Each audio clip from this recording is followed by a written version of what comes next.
would make them into multiple absolutes. Again, if it is not relativism, then it must be absolutism. It's not a choice we have to make.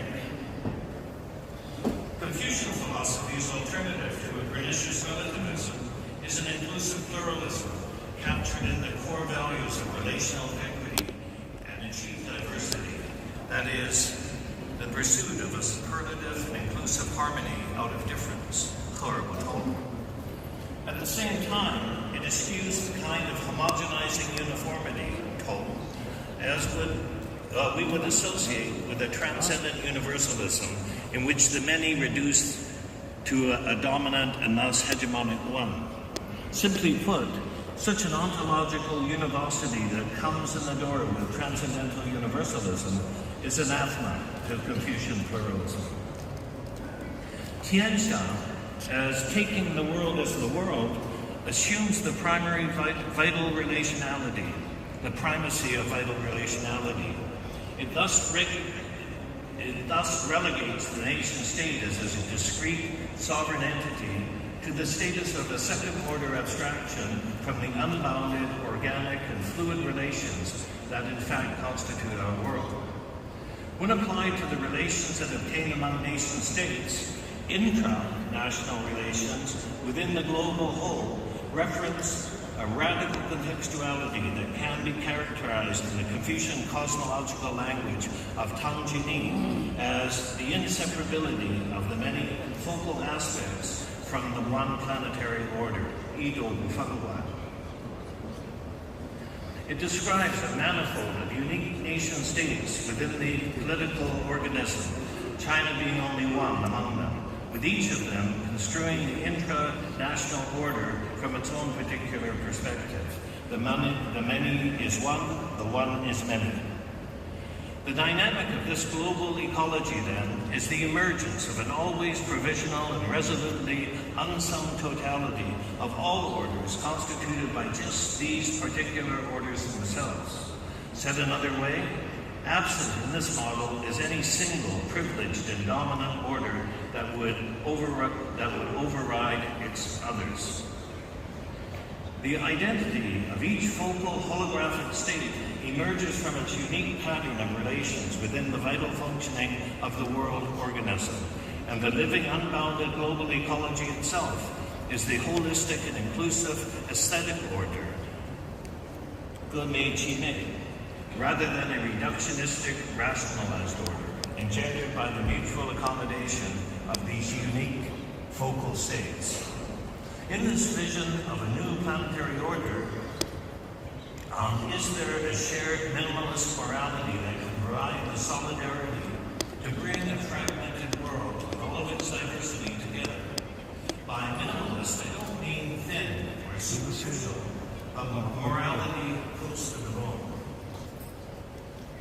If we begin from the fact that the population of China is as large as the continent of Africa and almost twice that of a combined Eastern and Western Europe, we can appreciate the scale of diversity that has been pursued over millennia among so many disparate peoples, languages, ways of life, modes of governance, and so on.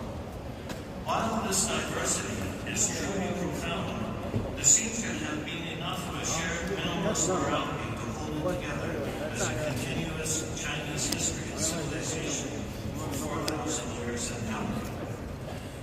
What has over time provided a sustained cultural consensus in the etymological sense of shared feelings lies in the family-based values promoted through the written Chinese character and the tacit form of this writing system. With respect to social and political order, the Confucian conception of the political is an isomorphism. 저 앞에 갔다가 쫓겨나네. 그래? 쫓겨났다고? 왜? 저 앞에 가 쫓겨나는데 나가래. 저 앞에. 앞줄. 저기 있지? 네.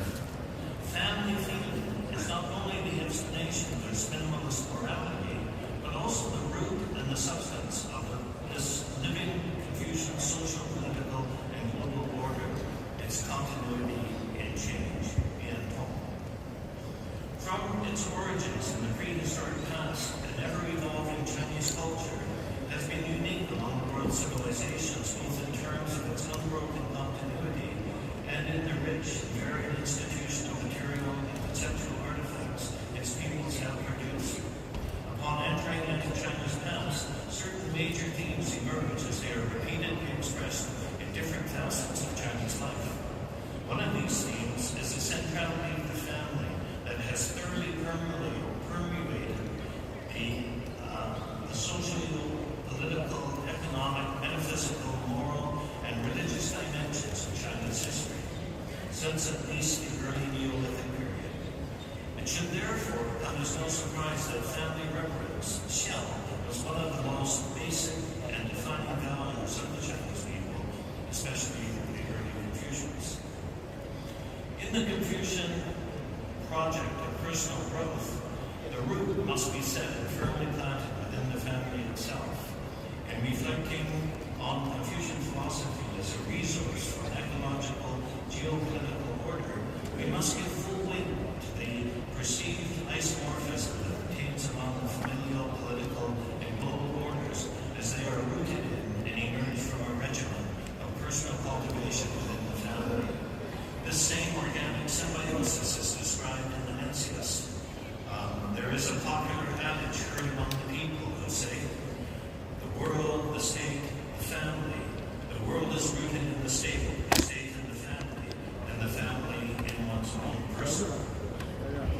The idea that the root of governance lies in the institution of family is made explicit in the Book of Documents as one of the five classes. Confucius is making an astute observation when he asserts that within this cultural tradition, the proper functioning of the institution of family is integral to the production of the socio-political order of the state. Someone asked Confucius, why are you not employed in government? The master replied, the Book of Documents says, it all lies in family reverence. Being filial to your parents and finding fraternity with your brothers is in fact carrying out the works of governing. In doing these things, I am participating in governing. Why must I be employed? 먼저 한남동에서 From earliest times, family reverence has served as a Confucian tradition as a moral imperative. Morality, as it is called, is commitment to constant 어디서 뭐 보는 거예요. roles and relations. 라이브 방송이니까 It's thus an extension 그 라이브 방송만 of 좋아하는 immediate family feeling. In the analytics we read, 그 제작진 같은 eccentric 경우는 persons concentrate their efforts 음악만 음악 빼놓고 예를 들어 기자 간담회를 기자 회견한다 생각이나 해보니까 원래 이제 사람 얼굴을 키우고 제작진 내가 이렇게 말하는 거 이게 피부치지 않고 괜찮은데 앞으로 지금 유명인사 여행을 연설자들이 있어요. 예를 들어 시장이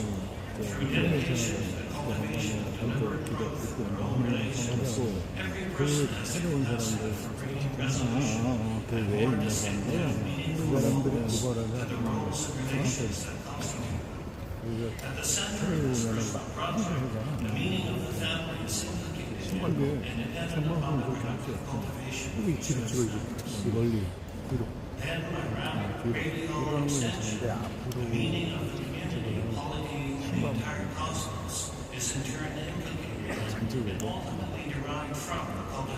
찍는 것도 사람 얼굴 찍다가 이렇게 있지 않았나 찍는데 다른 거 찍어요. 지나간다는 찍어요. 그리고 실제적으로 sameness that obtains among us, our equality over our many differences. That is, we certainly do have differences among us that we do best to register and tolerate, but such differences are in some important degree mitigated by the assumption that, having the integrity of autonomous individuals, we are still to be treated as equals. And as persons who would assert their individual autonomy, the relations they enter remain external and contingent rather than intrinsic and constitutive. The Confucian alternative to the relatives of autonomy and equality is relational equity that respects difference and a first-order relationality that has grown into the achieved diversity as its own. This distinction is captured nicely in the Confucian mantra of where equity and diversity are the values behind. Comparative equality and individual autonomy guarantee that difference can only be variations among basically similar people. Variety. On the other hand, in the Confucian model, the inclusive pursuit of relational equity and an achieved diversity is in first-order constitutive relations allows for the continuing diversification of qualities and capacities that grow our differences into resources for mutual enrichment. Diversity. Human beings are different at various stages and together constitute the whole life. Perhaps more importantly, are most distinctive in the scale of which one person differs from another in their interests and circumstances. Valorizing relational equity begins from not only an acknowledgement but an appreciation of these differences, and its goal is to achieve fairness, serving the interests of all within their different circumstances. Being much more complex than simply equality, it allocates resources and opportunities and respect differences in the pursuit of social justice for all and for their shared well-being. And the outcome of this quest for social justice is an achieved diversity as a conserving and coordinating personal differences for the full appreciation of the creative possibilities of any situation.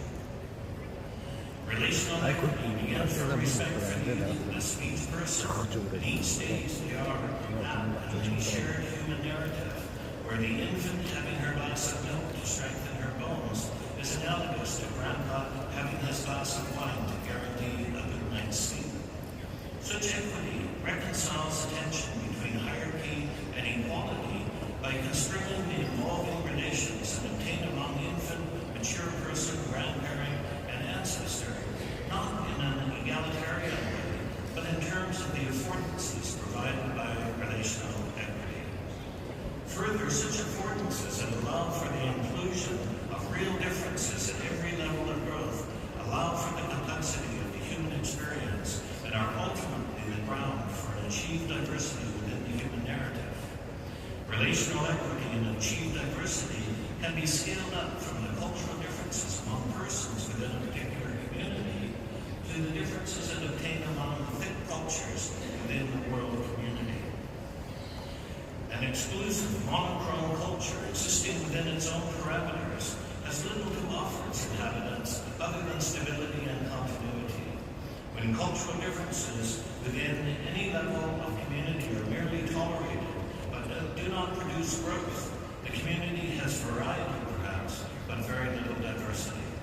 But when there is a relational equity among cultures, and all of them in their differences are included and treated fairly, there is a mutual accommodation among their different ways of living and thinking in which the cultural differences interact with each other to generate and achieve diversity. Simple variety among equals stands in stark contrast to the complex diversity that can only be achieved by fully activating and appreciating the important differences we have from each other. That is, we need to acknowledge not only that we differ from each other, variety, but this gives us the opportunity to actively differ for each other, and in so doing to allow our differences to really make a difference. Diversity. There are two important corollaries to the Confucian valorization of relational equity and achieved diversity that we might know. First, within the human ecology, equity and diversity cannot be engineered by individual agents who do not exist, but instead must emerge as a function of the coordinated activity among relationally constituted members of family, community, and environment. And secondly, these same values of equity and diversity, in the absence of individual agents, are holistic in their compass and extend beyond our human parameters to guarantee the mutual implication and inseparability of ethical, economic, and importantly, ecological and environmental considerations. Thank you.